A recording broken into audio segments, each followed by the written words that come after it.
by Vijay Kumar Marthi, who says, if he invests in direct plans, will the fund house provide services for things like setting up of SWPs, STPs, redemptions, etc.?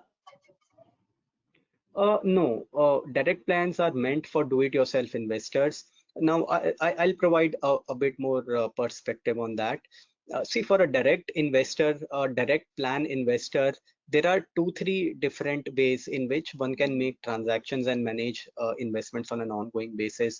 To make any SIP, SWP, or any other transactions, one can either use the bricks and mortar infrastructure, the investor service centers of the fund house or the registrar and transfer agents, Carby and CAMS. So he can figure out a nearby investor service center and go in person to make applications for SIP or SWP. Otherwise, one can also transact online on the website of the concerned fund house through a digital mode. And finally, these days, there are also several online investment platforms available which facilitate transactions in the direct plans. So the broad point is that the fund house would be able to provide the enablement in terms of the physical infrastructure, the investor service center, or provide all the enablement to make transactions through its website. But the onus would really be on the investor to make these transactions on his own. Now, per se, I use a platform by the name of Mutual Fund Utilities, and I've been using it for the last several years.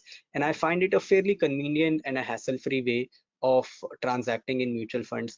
In fact, I believe that anybody who is comfortable, doing his banking online should find it fairly convenient and hassle-free to make mutual fund transactions online with all the digital modes that are available these days. Of course, there might be some friction at the time of onboarding with all the KYC and some other requirements, but even those these days are possible to do without one having to leave from his or her home. So I'll say that all this is very much possible.